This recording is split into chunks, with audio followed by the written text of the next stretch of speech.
ሰላም ክቡራት ተኸታተልቲ ኣኬተት ከመይ ኣለኹም? ኣነ ድሓኒ ኣምላኽ ይመስገን። እሹ እምበኣር ብጣዕሚ ዘሕዘነትኒ ብጣዕሚ ዝጓሃኹላ ደጋጊመ እውን ዘዳመፅክዋ ከምኡ እውን ኣልሸ ዘንበብክዋ ታሪኽ ከካፍለኩም እየ። ያው ምኽርኹም ንኸትልግሱለይ ማለት እዩ። ምክንያቱም እዚ ንሓደ ሰብ ብቻ ኣይኮነን ብሂወት ክንነብር ከለና ኣብ ዓለም ክንነብር ከለና ብዙሕ ፈተናታት ስለ ዘጋጥመና እቲ ፈተና ብምንታይ ንሓልፎ ካብ ተመኩሮታቶም ዘካፍሉኻ ኢኻ ትሓልፎ እሞ ሕጂ ከዓኒ ከም ፍቓድ እግዚኣብሔር እዛ ሒዘያ ዝመፀኹ ከካፍለኩም ኣዳሚፅኩም ርእይቶኹም ክትቡኒ ወይ ከዓ ምክርኹም ክትቡኒ ተስፋ ይገብር። ሕራይ ሓፍትና ሄራን ትበሃል። እሺ ሽመይ ሄራን ይበሃል። ጓል ገጠር እየ ኣብ ገጠር ተወሊደ ዝዓበኹ እየ ትብለና ማለት እዩ። ከምቲ ኩሉ ሰብ ክሓልፈለይ ኢሉ ፃዕርዓር ዝብሎ ድሞ ናብ ከተማ መፂኤ ኣብ ከተማ እንዳነበርኩ ስራሕ ከይመረፅኩ ይሰርሕ ነይረ። ካብ ዕለታት ሓደ መዓልቲ ፅቡቕ ኣጋጣሚ ፅቡቕ ስራሕ ፅቡቕ ገቢ ዘለዎ ምስ ረኸብኩ ቅርሸይ እንዳጠራቐምኩ ዝኾነት ንዓይ ትኾነኒ እያ ክዕብያ ክእል እየ ኢለ ዝሓሰብክዎ ንእሽተይ ሹቕ ነገር ከፊተ ሂወተይ ይመርሕ ነይረ፣ ስድራይ ይሕግዝ ነይረ ትብለና ማለት እዩ። ፅቡቕ እንዳሰራሕኩ ከለኹ ከዓኒ ሓደ መዓልቲ ሓደ መቸም ኣብ ዓለም ከለና ግዴታ እዩ እግዚኣብሔር ዝፈቐደልና ቅዱስ ሓዳር ብቅዱስ ሓዳር ክንወልድ ክንዛመድ ድሌት ኣለና። ስለዚ ሓደ መዓልቲ ከዓኒ ሓደ ወዲ ኣዳም ናባይ ቀሪቡ ብዙሕ ግዜ ይመላለስ ይገዝእ ዓሚለይ ነይሩ ትብለና ማለት እዩ። ክገዝእ ከሎ ኩሉ ግዜ ክመላለስ ከሎ ድሕሪ ብዙሕ ግዜ ምምልላስ ምፍላጥ ምስ ተጀመረ ንሓዳር ይሓተኒ እሞ ትብለና። ንሓዳር ምስ ሓተተ ብቤተሰብ ይኹነለይ ኢለ ናብ ስድራይ ይልእኹ። ብቤተሰብ ከዓኒ ንቡር ተገይሩ ተመርዒና ሓደ 2 ዓመት ብሓዳር ፀኒሕና እግዚኣብሔር ይመስገን ጥንስን ሕርስን ኣጋጢሙ ጓለይ ወሊደ ትብለና ማለት እዩ። ንሱ እውን ብዘለዎ ንሳ ብዘለዋ እንዳሰርሑ ፅቡቕ ገቢ ነይርና ትብለና ማለት እዩ። ካብ ዕለታት ሓደ መዓልቲ ቢያንስ 1 ዓመትን 6 ወርሕን ኣከባቢ ምስ ኮነና ጓልና ዓመትን 6 ወርሕን ምስ ገበረት እንደገና ጥንሲ ይፍጠር እሞ በርግጥ ቀልጢፈ ኢለኳ እንተሓሰብኩ ነገር ግን በዓል ቤተይ ክስካብ ዝኾነ ድረስ ምንም ኣይመሰለንን ዝጥንሲ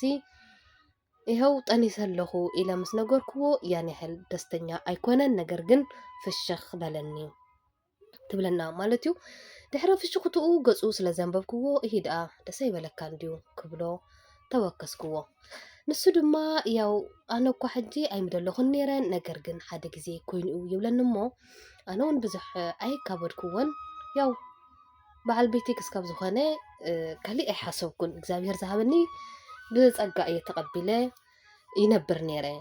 ዳርጋ ናብ 7 ወርሐይ ምስ ቀረብኩ ግን በዓል ቤተይ ፀባዩ ይቕየር ትብለና ማለት እዩ። 7 ወርሒ ጥንሲ ምስ ኮነ ፀባይ እናተቐየረ እንዳኸደ ምስ ፀንሐ ሓደ መዓልቲ ብስነ ስርዓት ድራርና በሊዕና ብሓንሳብ ንድቅስ እሞ ንጎሆ ተተሳእኹ ኣብ ጎነይ የለን። ወይ ምናልባት ዱዳ ተደዊልዎ ይኸውን ኢለ ተተፀበኹ ረፈደ እሞ ኣይመፀን ተደወልኩ ስልከ ይሰርሕን ምናልባት ስራሕ በዝሒዎ ይኸውን ኢለ ተፀበኹ ምሽትሽት ካ ኢሉ መስዩ ኣይመፀን እንታይ ደኣ ጉዱ ኢለ ስልኪ ተመኩርኩ ኣይሰርሕን ናብ ቤተሰቡ ደው ኢለ ተሓተትኩ ቤተሰቡ ከዓኒ ምንም ከም ዘይፈልጡ ምስ ገመትኩ ካብ ኣዘራርቦኦም ምስ ተዓዘብኩ ትብለና ያው ኣይመፀን ኢለ ወይ ከዓ ገስኪስኩ ምስ ከደይ ተመለሰ ኢለ ክነግሮም ኣይደለኹን ምክንያቱም ከጨንቆም እየ ብዝብል መሹ እውን ስለ ዝነበረ ትብለና ማለት እዩ። ከምዘይ ወግሕ የለን መሬት ትወግሕ መሬት ወጊሑ ተተፀበኹ ተረኣኹ ተበልኩ የለን ፖሊስ ጣብያ ከይደ ኣመልከትኩ ድሕሪ ምምልካት ደሞ 24 ሰዓት ክመልእ ኣለዎ ምስ በሉ ቢያንስ ትማሊ ንግሆ ይጠፍኡ ምስ በልክዎም በቃ እሺ ኢሎም ኣድራሻይን ስልከይን ተቐቢሎም ክንድውለልክ ኢና ኢሎምኒ ብድሕሪኡ ኣይደወሉን ንሶም ከዓ ውዒለ ሓዲረ ናብ ቤተሰብ ተደወልኩ ቤተሰብ ካብ ቀደም እውን ድኻ ገለ እንዳበሉ ይፀልኡኒ ስለ ዝነበሩ ገፀ ይሃውንን ኣነን ኣምላኸይን ኮይና ምስ ጓለይ ኣብዛ ገዛይ ይፅበ መዓልትታት ከደ ድምፂ የለን ብድጊ ኢለ ናብ ስራሕ ቦታ ኸድኩ ስራሕ ቦታ ተኸድኩ ዘመኡ ዝነበሩ ጎራብቲ ገለዋ ዳርጋ ወርሒ ክገብር ኢሉ ስራሕ ቦታ እኮ ተዓፂ እዩ ይብሉኒ ደንጊፀ መጻኹ ገዛ ክራይ መኽፈሊ እንዳሰኣምኩ ኸድኩ እሱ ካብ ዝበን እምበር ኣነ ሕርስን ጥምስን ስለ ዝነበረኒ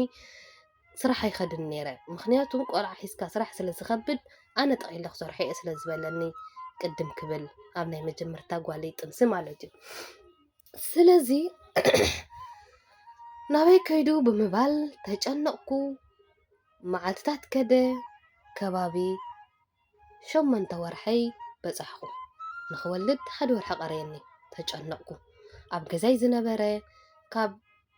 ሓራጅ ወይ ከዓ ካብ ተጠቂሞም ዝሸጥዎ ሶፋ ዝተገዝአ ሶፋን ቴሌቪዥን ነበረኒ እሞ እንዳውፃኹ ከብደይን ከብዲ ጓለይን ክዕንግል ሸጥክዎ ምንም የለን ኣብ ገዛይ ገዛ ክራይ ከዓኒ ኣኸለኒ መኽፈሊ ሰኣምኩ ትብለና ሓፍትና ተጨነቕኩ ንብረተይ ገዛይ ባዶ ምስ ኮነ ጎራብቲ እንታይ ይብላኒ ብዝብል ማዕፀይ ክዓፁ ጀመርኩ ምክንያቱም ገዛይ ባዶ እዩ ውዒለ ሓዲረ መዓልትታት እንዳኸደ መስከደ መዓልቲ ሕርሰይ ኣኺሉ ትብለና ማለት እዩ መዓልቲ ሕርሰ ኣኺሉ ከዓ